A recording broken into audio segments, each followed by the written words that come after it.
ओम श्री गणेशाय नमः। श्री परमात्मने नमः।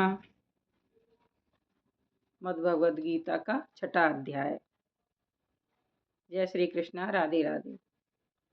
श्री भगवान बोले, जो पुरुष कर्म फल का आश्रय न लेकर करने योग्य कर्म करता है वह सन्यासी तथा योगी है, और केवल अग्नि का त्याग करने वाला सन्यासी नहीं है तथा केवल क्रियाओं का त्याग करने वाला योगी नहीं है। हे अर्जुन, जिसको सन्यास ऐसा कहते हैं उसी को तू योग जान, क्योंकि संकल्पों का त्याग न करने वाला कोई भी पुरुष योगी नहीं होता। योग में आरूढ़ होने की इच्छा वाले मननशील पुरुष के लिए योग की प्राप्ति में निष्काम भाव से कर्म करना ही हेतु कहा जाता है, और योगारूढ़ हो जाने पर उस योगारूढ़ पुरुष का जो सर्व संकल्पों का अभाव है वही कल्याण में हेतु कहा जाता है।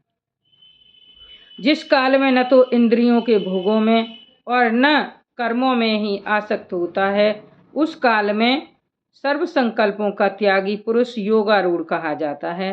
अपने द्वारा अपना संसार समुद्र से उद्धार करे और अपने को अधोगति में न डाले, क्योंकि यह मनुष्य आप ही तो अपना मित्र है और आप ही अपना शत्रु है।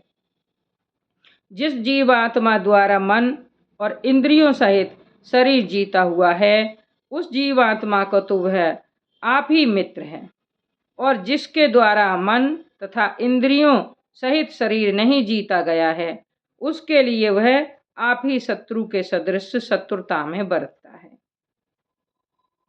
सर्दी गर्मी और सुख दुख आदि में तथा मान और अपमान में जिसके अंतःकरण की वृत्तियां भली भांति शांत हैं, ऐसे स्वाधीन आत्मा वाले पुरुष के ज्ञान में सच्चिदानंद घन परमात्मा सम्यक प्रकार से स्थित है, अर्थात उसके ज्ञान में परमात्मा के सिवा अन्य कुछ है ही नहीं। जिसका अंतःकरण ज्ञान विज्ञान से तृप्त है, जिसकी स्थिति विकार रहित है, जिसकी इंद्रियां भली भांति जीती हुई हैं और जिसके लिए मिट्टी पत्थर और स्वर्ण समान हैं, वह योगी युक्त अर्थात भगवत प्राप्त है, ऐसे कहा जाता है। सुहृद मित्र बैरी उदासीन मध्यस्थ द्वेष और बंधुगणों में धर्मात्माओं में और पापियों में भी समान भाव देखने वाला अत्यंत श्रेष्ठ है। मन और इंद्रियों सहित शरीर को बस में रखने वाला आशा रहित और संग्रह रहित योगी अकेला ही एकांत स्थान में स्थित होकर आत्मा को निरंतर परमात्मा में लगावे। शुद्ध भूमि में जिसके ऊपर क्रमशः कुशा मृगशाला और वस्त्र बिछे हुए हैं, जो न बहुत ऊंचा है और न बहुत नीचा, ऐसे अपने आसन को स्थिर स्थापन करके उस आसन पर बैठकर चित्त और इंद्रियों की क्रियाओं को बस में रखते हुए मन को एकाग्र करके अंतःकरण की शुद्धि के लिए योग का अभ्यास करें। काया सिर और गले को समान एवं अचल धारण करके और स्थिर होकर अपनी नासिका के अग्रभाग पर दृष्टि जमाकर अन्य दिशाओं को न देखता हुआ ब्रह्मचारी के व्रत में स्थित भय रहित सदा भली भांति शांत अंतःकरण वाला सावधान योगी मन को रोककर मुझ में चित्त वाला और मेरे परायण होकर स्थित हो गए।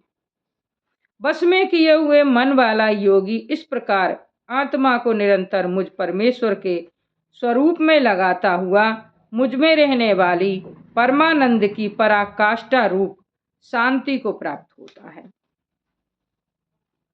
हे अर्जुन, यह योग न तो बहुत खाने वाले का, न बिल्कुल न खाने वाले का, न बहुत शयन करने के स्वभाव वाले का और न सदा जागने वाले का ही सिद्ध होता है। दुखों का नाश करने वाला योग तो यथा योग्य आहार विहार करने वाले का, कर्मों में यथा योग्य चेष्टा करने वाले का और यथा योग्य सोने तथा जागने वाले का ही सिद्ध होता है। अत्यंत बस में किया हुआ चित्त जिस काल में परमात्मा में ही भली भांति स्थिर हो जाता है, उस काल में संपूर्ण भोगों से स्पृहा रहित पुरुष योग युक्त है, ऐसा कहा जाता है। जिस प्रकार वायु रहित स्थान में स्थित दीपक चलायमान नहीं होता, वैसी ही उपमा परमात्मा के ध्यान में लगे हुए योगी के जीते हुए चित्त की कही गई है। योग के अभ्यास से निरुद्ध चित्त जिस अवस्था में उपराम हो जाता है और जिस अवस्था में परमात्मा के ध्यान से शुद्ध हुई सूक्ष्म बुद्धि द्वारा परमात्मा को साक्षात करता हुआ सच्चिदानंद घन परमात्मा में ही संतुष्ट रहता है, इंद्रियों से अतीत केवल शुद्ध हुई सूक्ष्म बुद्धि द्वारा ग्रहण करने योग्य जो अनंत आनंद है, उसको जिस अवस्था में अनुभव करता है और जिस अवस्था में स्थित यह योगी परमात्मा के स्वरूप से विचलित होता ही नहीं है, परमात्मा की प्राप्ति रूप जिस लाभ को प्राप्त होकर उससे अधिक दूसरा कुछ भी लाभ नहीं मानता और परमात्मा प्राप्त रूप जिस अवस्था में स्थित योगी बड़े भारी दुख से भी चलायमान नहीं होता, जो दुख रूप संसार के संयोग से रहित है तथा जिसका नाम योग है, उसको जानना चाहिए। वह योग न उकताए हुए अर्थात धैर्य और उत्साह युक्त चित्त से निश्चय पूर्वक करना कर्तव्य है। संकल्प से उत्पन्न होने वाली संपूर्ण कामनाओं को निसंदेह रूप से त्याग कर और मन के द्वारा इंद्रियों के समुदाय को सभी ओर से भली भांति रोककर क्रम क्रम से अभ्यास करता हुआ उपरत को प्राप्त हो तथा धैर्य युक्त बुद्धि के द्वारा मन को परमात्मा में स्थित करके परमात्मा के सिवा और कुछ भी चिंतन न करे। यह स्थिर न रहने वाला और चंचल मन जिस जिस शब्द आदि विषयों के निमित्त से संसार में विचरता है, उस विषय से रोककर यानी हटाकर इसे बार बार परमात्मा में ही लगावे, क्योंकि जिसका मन भली प्रकाश शांत है, जो पाप से रहित है और जिसका रजोगुण शांत हो गया है, ऐसे इस सच्चिदानंद घन ब्रह्म के साथ एक ही भाव हुए योगी को उत्तम आनंद प्राप्त होता है। वह पाप रहित योगी इस प्रकार निरंतर आत्मा को परमात्मा में लगाता हुआ सुखपूर्वक पर ब्रह्म परमात्मा की प्राप्ति रूप अनंत आनंद का अनुभव करता है। सर्वव्यापी अनंत चेतन में एक ही भाव से स्थित रूप योग से युक्त आत्मा वाला तथा सब में समभाव से देखने वाला योगी आत्मा को संपूर्ण भूतों में स्थित और संपूर्ण भूतों को आत्मा में कल्पित देखता है। जो पुरुष संपूर्ण भूतों में सबके आत्मरूप मुझ वासुदेव को ही व्यापक देखता है और संपूर्ण भूतों को मुझ वासुदेव के अंतर्गत देखता है, उसके लिए मैं अदृश्य नहीं होता और वह मेरे लिए अदृश्य नहीं होता है। जो पुरुष एक ही भाव में स्थित होकर संपूर्ण भूतों में आत्मरूप से स्थित मुझ सच्चिदानंद घन वासुदेव को भजता है, वह योगी सब प्रकार से बरतता हुआ भी मुझ में ही बरतता है। हे अर्जुन, जो योगी अपनी भांति संपूर्ण भूतों में सम देखता है और सुख अथवा दुख को भी सम में सम देखता है, वह योगी परम श्रेष्ठ माना गया है। अर्जुन बोले, हे मधुसूदन, जो यह योग आपने समभाव से कहा है, मन के चंचल होने से मैं इसकी नित्य स्थिति को नहीं देखता हूँ,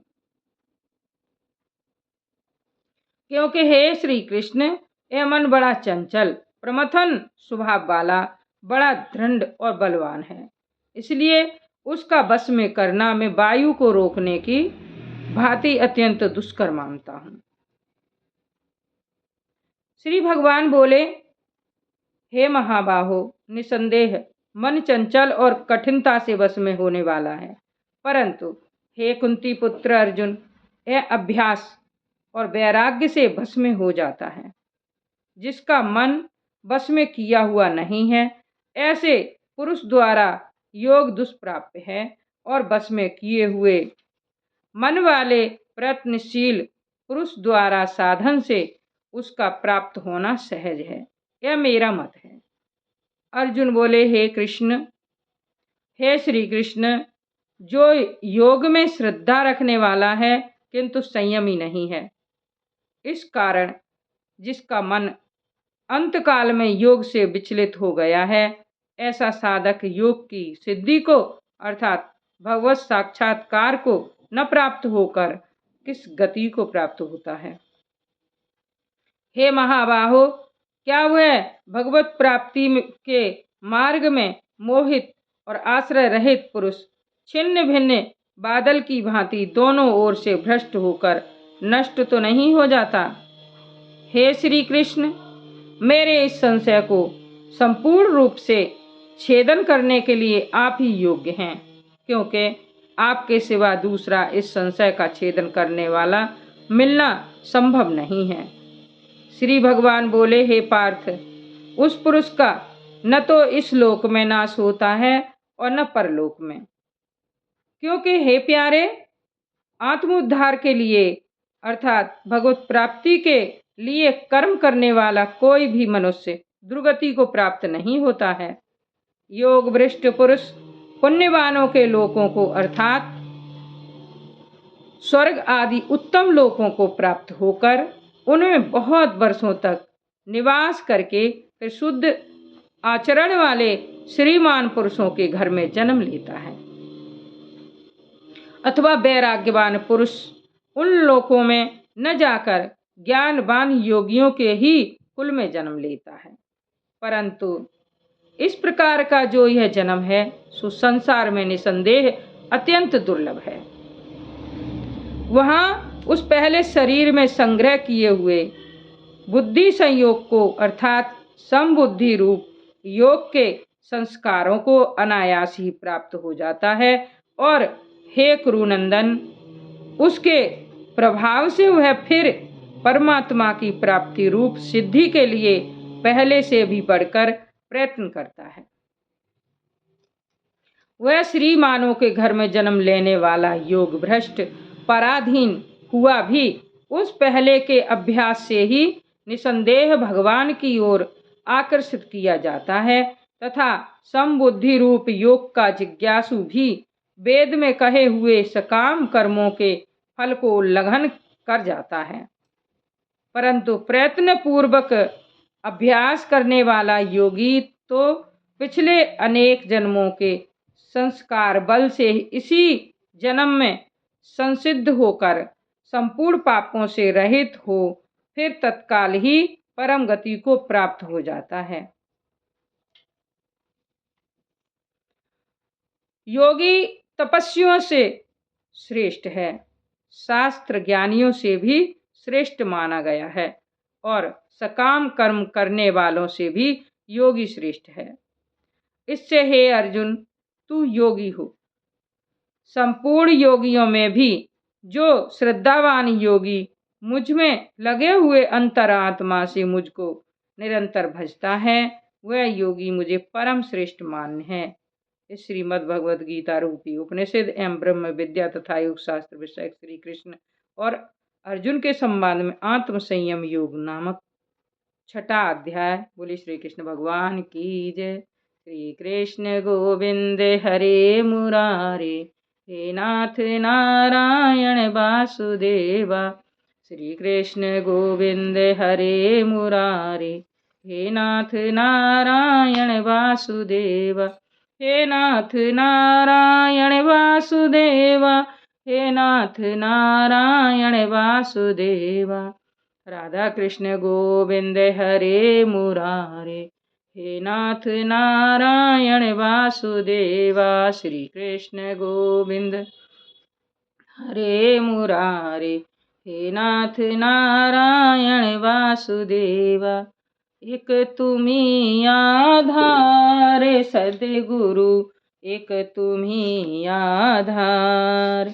एक तुम्ही आधार सद्गुरु, एक तुम्ही आधार। जब तक मिलो न तुम जीवन में, शांति कहाँ मिल सकती मन में। खोजे फिरा संसार सतगुरु, एक तुम्ही आधार। कैसा भी हो तेरनहारा, जब तक मिले न शरण सहारा। हो न सका उस पार सद्गुरु, एक तुम्ही आधार। एक तुम्ही आधार सद्गुरु, एक तुम्ही आधार। हो प्रभु तुम्ही विविध रूपों में, हो प्रभु तुम्ही विविध रूपों में। हमें बचाते भवकूपों से, हमें बचाते भवकूपों से। ऐसे परम उदार सद्गुरु, एक तुम्ही आधार। एक तुम्ही आधार सद्गुरु, एक तुम्ही आधार। हम आए हैं द्वार तुम्हारे, हम आए हैं द्वार तुम्हारे। अब उद्धार करो दुख हारे, अब उद्धार करो दुख हारे। सुन लो दासी पुकार सद्गुरु, एक तुम्ही आधार। एक तुम्ही आधार सद्गुरु, एक तुम्ही आधार। छा जाता जग में अंधियारा, छा जाता जग में अंधियारा। तब पाने प्रकाश की धारा, तब पाने प्रकाश की धारा।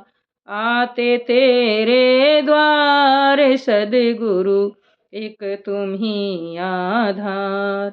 एक तुम्ही आधार सद्गुरु, एक तुम्ही आधार। श्री कृष्ण गोविंद हरे मुरारे, हे नाथ नारायण वासुदेवा। हे नाथ नारायण वासुदेवा, हे नाथ नारायण वासुदेवा। राधा कृष्ण गोविंद हरे मुरारे, हे नाथ नारायण वासुदेव।